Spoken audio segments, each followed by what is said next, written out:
असद अहमद और गुलाम का एनकाउंटर हुआ है, उसे देखते हुए यही लगता है कि यूपी एसटीएफ इस वक्त जबरदस्त तरीके से एक्शन में है।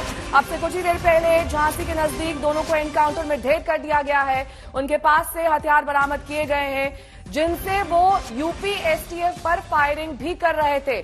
हत्यारों का यही हश्र होना था। केशव प्रसाद मौर्य का कहना था कि यूपी एसटीएफ लगातार प्रयास कर रही थी तमाम उन लोगों को पकड़ने का जो उमेश पाल हत्याकांड में मुख्य तौर पर शामिल थे।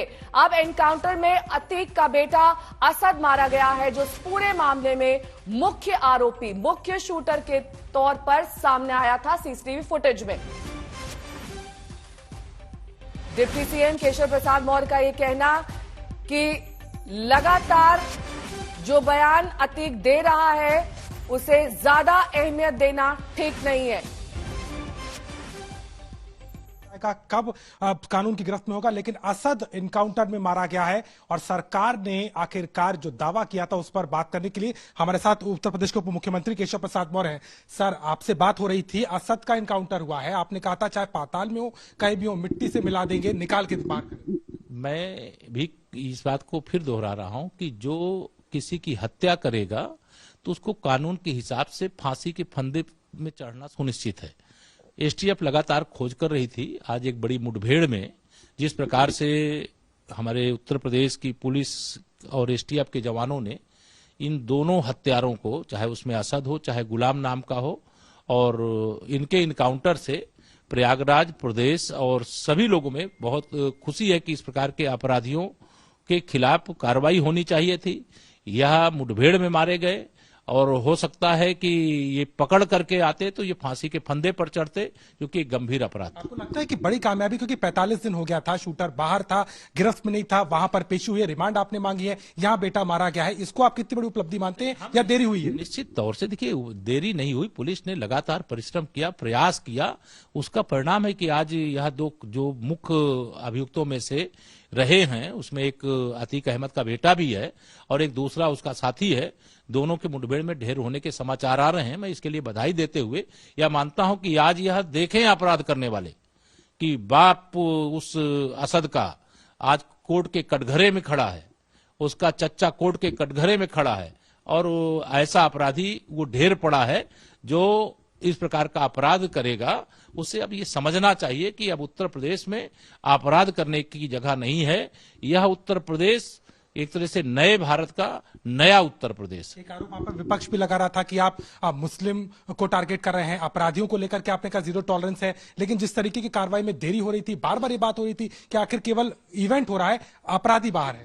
देखिए, ये जो समाजवादी पार्टी विशेष तौर से इस प्रकार के सवाल या कोई दल उठाता है तो यह तुष्टीकरण की बहुत घिनौनी और घटिया राजनीति करते हैं और ऐसी राजनीति को मैं समझता हूं कि समाज ने नकार दिया है। अपराध करने वाला सिर्फ अपराधी है और अपराधी के खिलाफ अपराधी जैसा व्यवहार होना चाहिए, कानून के हिसाब से उसके खिलाफ कार्रवाई होनी चाहिए और वह कार्रवाई लगातार जारी है। इसी के कारण आज अतीक अहमद और अशरफ कोर्ट के कटघरे में है और पुलिस मुठभेड़ में यह जो हत्यारे हैं मारे गए। आज तक आप ठीक सामने देख सकते हैं, जो परिवार है वो बार बार कह रहा था कि इनकाउंटर, हत्या के बदले इनकाउंटर ही होना चाहिए। उमेश पाल के हत्यारे को भी सरकार वो इनकाउंटर करे। उनकी बीवी ये बार बार ये बात कह रही थी। आपको लगता है कि इसी दिशा में कार्रवाई? देखिए, ये तो परिवार है, दुखी है, पीड़ित है, उनकी मांग उचित भी कही जा सकती है, लेकिन पुलिस को तो अपराधी कोई भी हो, किसी भी प्रकार का अपराध किया हो, उसको पकड़ने का काम करती है।